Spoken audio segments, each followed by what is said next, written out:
They called me dramatic for crying after Grandma died, then asked me to read her will. So I did. Out loud, slowly, with pauses. Right after the line, "Everything goes to the one who stayed by my side." I was still wiping my nose with the back of my sleeve when my aunt leaned over and hissed, "Can you not make this about you for once?" Her perfume was too sweet, like rotting lilies. My throat burned. My hands wouldn't stop shaking. I hadn't spoken since the casket closed. Grandma was gone. I don't mean like we lost her in some distant, abstract, funeral home speak way. I mean my entire childhood anchor, my one real safe place, was gone. And apparently I was being dramatic about it. They had her propped up like a holiday centerpiece in that casket, lipstick too bright, pearls she never wore, the fake blue dress she always hated. My cousin Jenna, 32, female, whispered, "She looks beautiful," while scrolling Instagram. I wanted to scream. Grandma wouldn't be caught dead in that dress. Except, apparently, she was. They kept looking at me like I was some sideshow, like grief didn't belong to me. My own mom, Sharon, 58, female, dabbed at dry eyes and said, "Your grandma wouldn't want you making a scene." I wanted to ask when exactly she became the authority on Grandma's wishes, before or after she stopped calling her 5 years ago, because I was the one who stayed. I lived 3 streets over. I was the one who took Grandma to her doctor appointments, who sorted her pills, who painted her damn porch every summer because she liked the way the white trim popped in sunlight. I was the one who held her hand when the tumors spread and her voice turned to paper. And now here I was, crying at her funeral like a normal fucking human being, while the rest of them hovered near the food table asking who catered the mini quiches. It got worse. After the burial, while everyone was drifting back into casual small talk and plate licking, Uncle Mark, 61, male, clapped his hands and said, "All right, folks, let's get this over with. Time to read the will." Like it was a chore, like Grandma's last words were a speed bump on his way to a golf game. He pulled out the envelope like it was a bank statement. We gathered around the living room. Fake plants, that cracked ceramic rooster she always refused to throw out, and the indent in her recliner where her body had curled smaller and smaller over the last year. I couldn't breathe, and then they handed it to me. "The will," Mom said, folding her arms. "You were closest to her. You read it." I blinked. "Me? Well, you're the emotional one," Jenna snorted, biting into a cookie. "Might as well perform." I almost gave it back. I should have. But something in me snapped, this hot, jagged thing in my ribs. I took the paper, sat down in Grandma's recliner, her spot, her seat, and I started reading, out loud, slowly, with pauses. My voice trembled on the first lines. Standard stuff. Her full name, of sound mind and body. The house, the savings account, the jewelry. I read every damn syllable like it was scripture. And then I reached it, the line that cleaved the room in half. "And all remaining possessions and assets shall go to the one who stayed by my side." Silence, not just quiet, a gut-punched, ears-ringing kind of silence. I looked up. Jenna's mouth opened.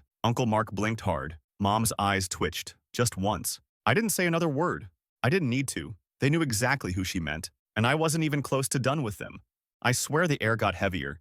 You could feel it, like the whole room was holding its breath, waiting for someone to challenge what they already knew was true. Jenna was the first to crack. She let out this nervous laugh, high-pitched and hollow, like she was trying to brush it off. "Well, I mean, that's vague, right? The one who stayed by my side? Could mean any of us. Could it?" I asked, voice low, steady. My hand was still trembling, but I held her stare. She blinked.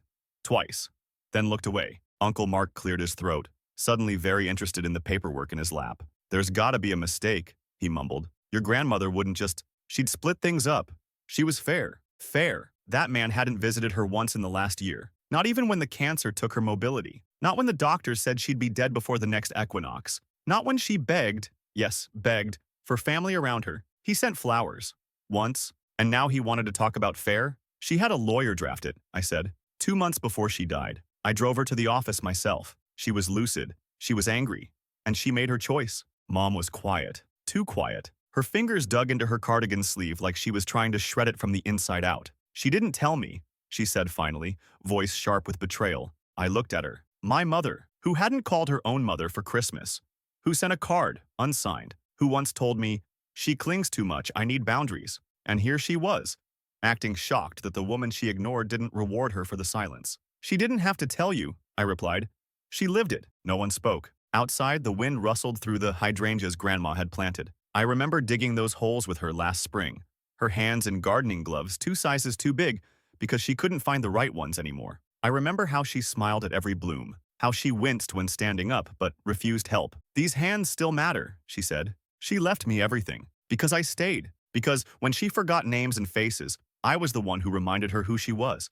Because I made her soup when she couldn't chew, changed her sheets when she leaked blood, read her bedtime stories when she couldn't sleep. Because when she looked up from her hospice bed and whispered, "Don't leave me," I stayed. Every single time. And now these people, these fair-weather relatives, wanted a cut? Wanted to debate semantics while sitting in a house they abandoned? Nah, not on my watch. There's more, I said, lifting the paper again. My fingers brushed the edges. I could almost hear her voice, calm, firm, the way she used to be before sickness shrank her down to bones and whispers. I direct that my home not be sold, but maintained as is, in memory of the time shared here. It is my express wish that no family member who abandoned me in my final year shall profit from my estate. Boom. Jenna gasped. Uncle Mark stood up too fast and knocked over a lamp. Mom said, "That's slander," like the words themselves had personally insulted her. But me? I just sat there, still, solid, silent. The house was mine, but more importantly, so was the truth. And they weren't ready for either.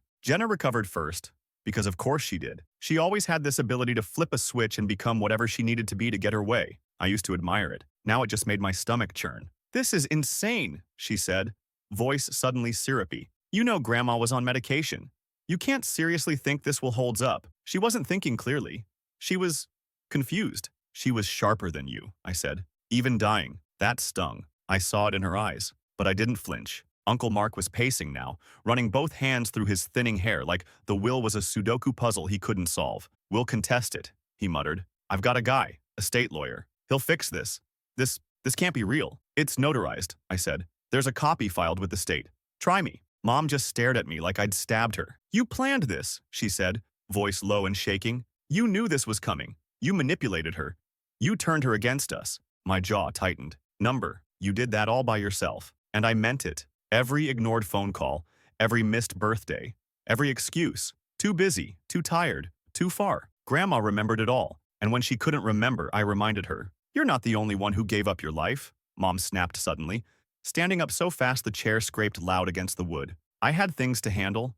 A husband, a job, bills. You don't know what it's like to sacrifice." "You mean like giving sponge baths to the woman who raised you while she cried because she couldn't control her bowels?" I asked, my voice flat. "Yeah, that kind of sacrifice?" She slapped me, right across the face, loud and fast and sharp enough that my ear rang. No warning, no hesitation, just pure, white-hot rage. I didn't move, I didn't cry. I just met her eyes and let the moment sit there, heavy and sour. "You don't get to play the victim," I whispered. "Not here." She stepped back, hand still frozen in midair like she wasn't sure who she'd just become. Jenna rushed to her side like a Lifetime movie extra. "You okay, Aunt Sharon?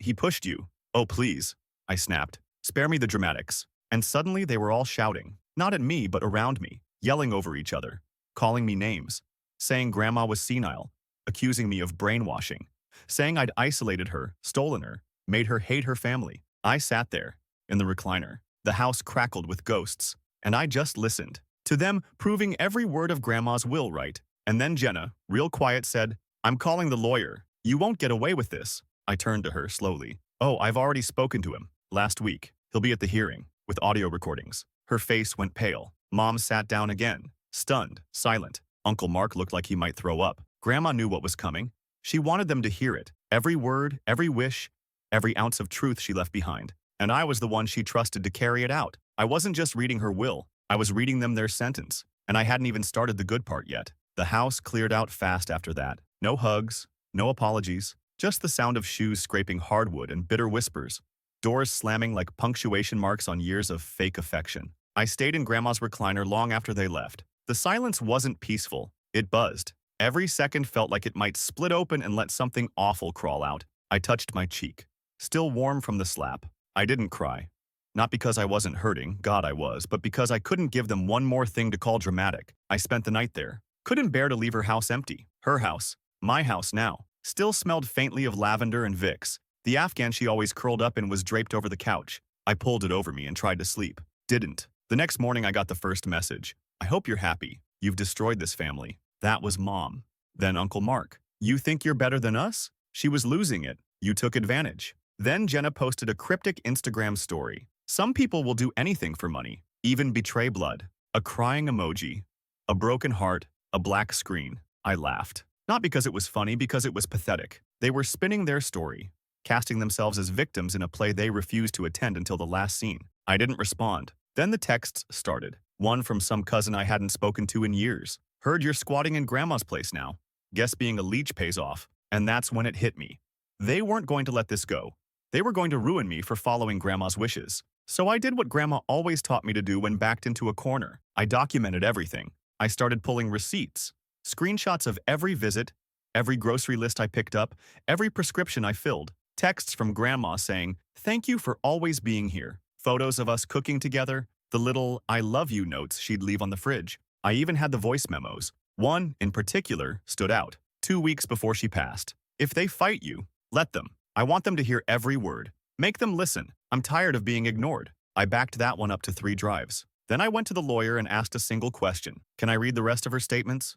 "The full one?" He nodded. I hadn't just been given her estate. She'd left me something else, an addendum, and in it was her voice. Her real voice. She named names, recounted abandonment, listed the birthdays forgotten, the surgeries skipped, the holidays she spent alone with just a plate of mashed potatoes and the Hallmark Channel. And she had me record her reading it. "I want them to hear me," she said, throat raw. "I want them to remember my voice when they realize what they lost." I hadn't played it yet, but I was going to, at the next family meeting. And this time, I was bringing speakers. Update 1. First off, thank you. Seriously. I read every reply. Even the ones that just said, "burn it down," because honestly, that's where I'm at. Some of you asked why I didn't go nuclear from the start. Because for years, I was the kid who held it in, who thought being the bigger person meant swallowing hurt with a smile. But this was different. Because it wasn't just about me. It was about grandma and what she went through. Alone, abandoned, slowly disappearing while they all pretended she was already gone. South. The meeting. They actually demanded it. Uncle Mark sent this absurdly formal group text. "Let's resolve this civilly." Sunday, 2 p.m. Grandma's house. They still couldn't say your house. Jenna brought her lawyer friend. Of course. Some guy with no tie and an attitude like he was auditioning for Suits. He didn't even sit, just leaned against the fireplace like it made him powerful. I didn't say much at first. I let them talk, argue, circle like vultures. All the usual hits. She wasn't in her right mind. You isolated her. This isn't what she would have wanted. And then I played the tape. Grandma's voice. Worn, cracking, but unmistakably her. She talked about the birthdays they missed, the calls they didn't return, the time she waited 4 hours on Thanksgiving for a ride that never came, the bruises she had to ice herself, the night she cried in the dark because not one of them picked up the phone. Jenna's lawyer tried to interrupt. I turned up the volume. Mom whispered, "Turn it off." I didn't. Because at the end, Grandma said, "If you're hearing this, it means I'm gone. And if they're angry, let them be angry. I chose the one who chose me." I stand by that, even from the grave. When the tape ended, it was silent. No one moved. Jenna looked like she'd been slapped. Uncle Mark just shook his head like the truth couldn't possibly be real. Mom started crying. Not gentle tears. Ugly, guilt-slick sobs. She said, "She hated me." And I looked her dead in the eyes and said, "No, she loved you. That's why it hurt so much." The meeting ended 10 minutes later. No shouting, no threats. Just the sound of lives cracking open under the weight of consequences. Oh, and Jenna's lawyer friend? He left without saying a word. Anyway, legally, they can't touch a thing. The will is airtight. But emotionally, that tape? That was the real inheritance. And they'll hear it in their sleep. Next part coming soon. Because this story ain't even close to over. The silence after that tape didn't just linger.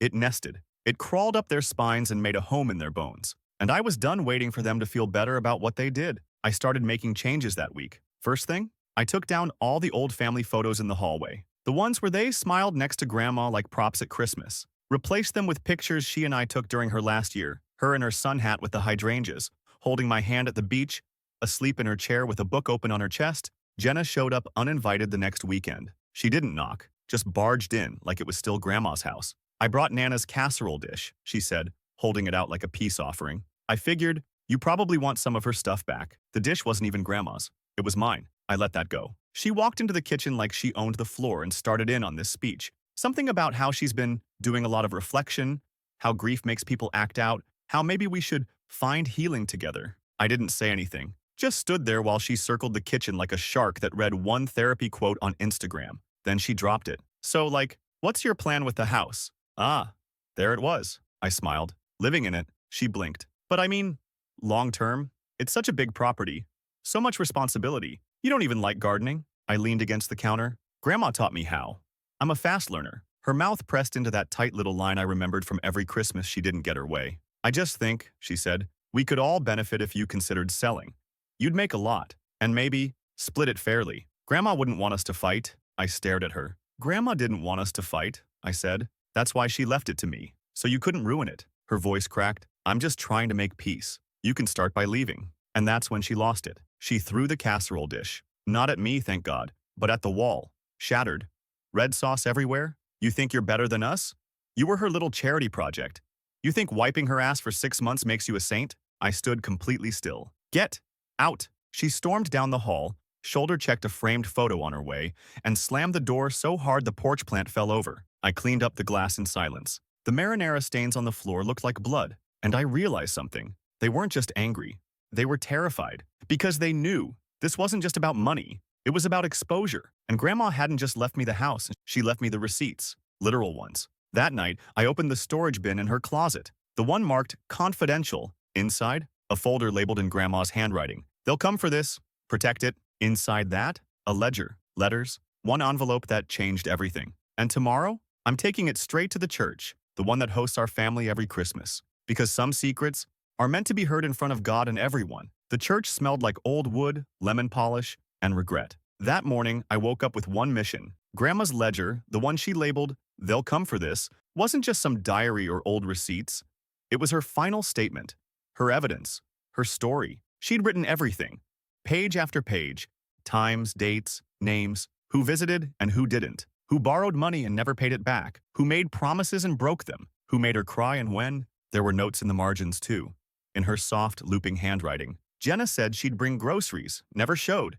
Ate my cookies instead. Mark told me to stop calling unless it's important. I just wanted to hear his voice. Sharon told the nurse I was faking memory loss for attention. She documented every betrayal. And tucked behind those pages, one sealed envelope marked, "For Pastor Jim, please read aloud." That's where I was headed. Because if they wanted to pretend in front of the town that they were good people, devoted family, pillars of the community, they were about to get exposed. Not by me, by her. I showed up right before Sunday service, told Pastor Jim it was urgent, showed him the envelope and said, "She wanted you to read it." He looked at me like I'd handed him a live grenade. "Are you sure?" She was. So he did. Right after the sermon during the Family Blessings segment. Right in front of my whole family, Mom, Uncle Mark, Jenna, their fake Sunday smiles frozen on their faces. Pastor Jim cleared his throat. "I've been asked to read something. A letter written by the late Mrs. Evelyn Holmes. She asked that it be shared with the congregation and with her family." He started reading. And it was nuclear. She didn't hold back. She called them out by name,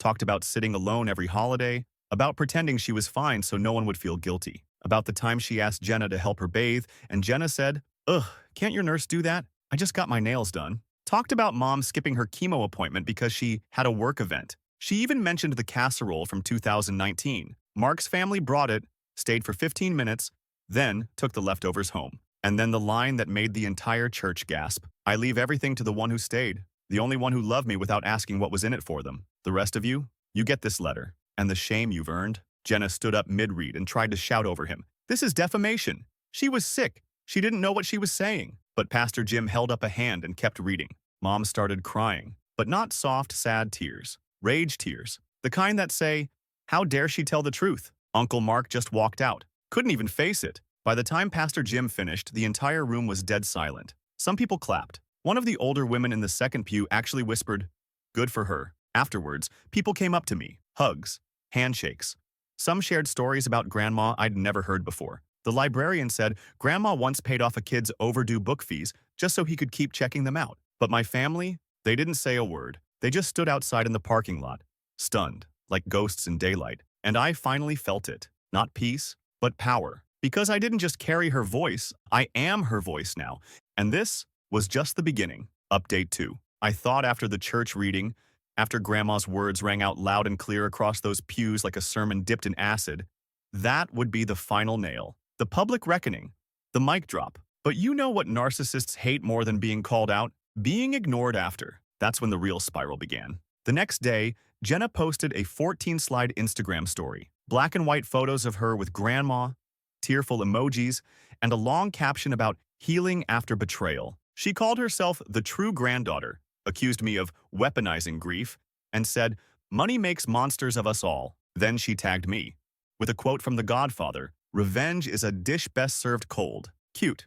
I didn't respond, just blocked her. But she wasn't done. That week I started getting weird phone calls, hang-ups, blocked numbers. At one point someone left a voicemail just breathing into the mic. Childish stuff, but it wasn't subtle. Then my front lawn got trashed. Hydrangeas, grandma's favorite, ripped up by the roots. Clay pots smashed. One of the garden gnomes thrown through the porch window. And duct tape to the door. A single sheet of paper. "You didn't deserve her." I called the cops, filed a report. No cameras caught anything, but I knew. We all knew. Then came the kicker. Jenna sent an email. Long, rambling, bitter, accused me of brainwashing grandma.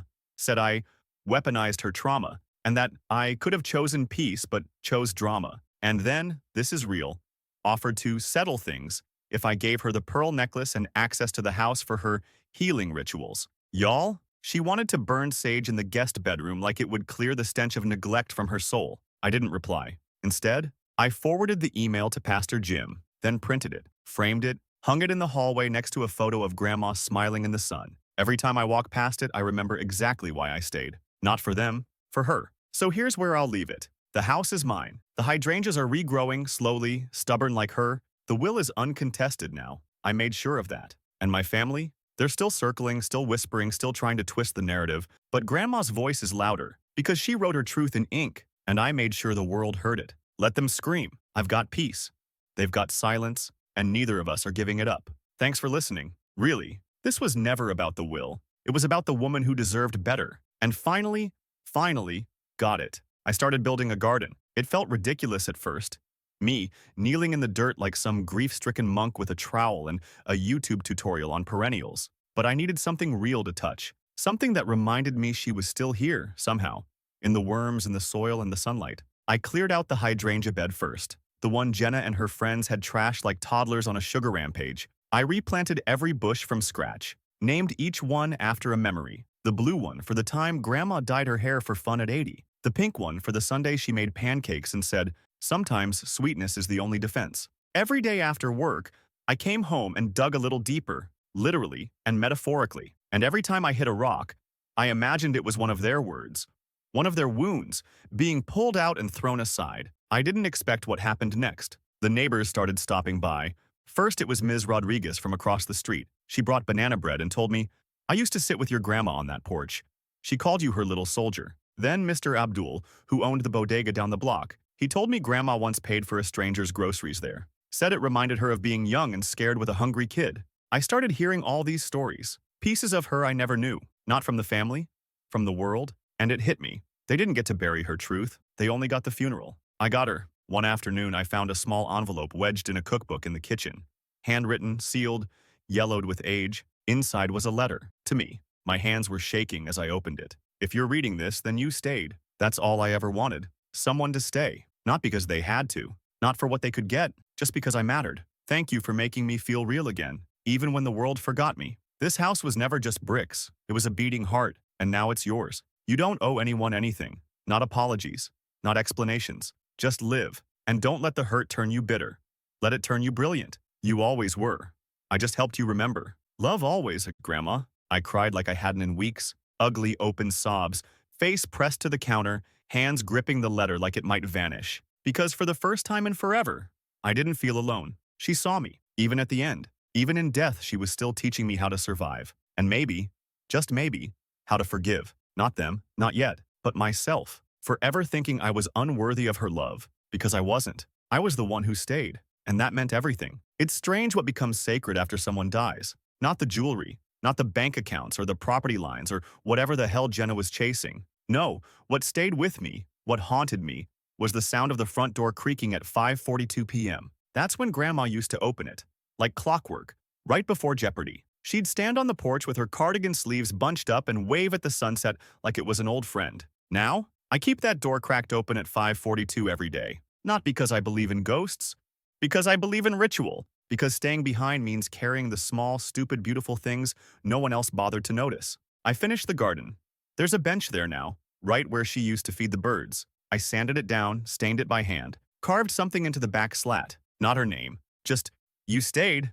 That was enough. It's weird. People keep stopping by. Kids from the neighborhood sit on the bench now and read. One of them brought a notebook last week and wrote, Ms. Evelyn gave me candy once and said I was brave. That kid's dad cried when he saw it.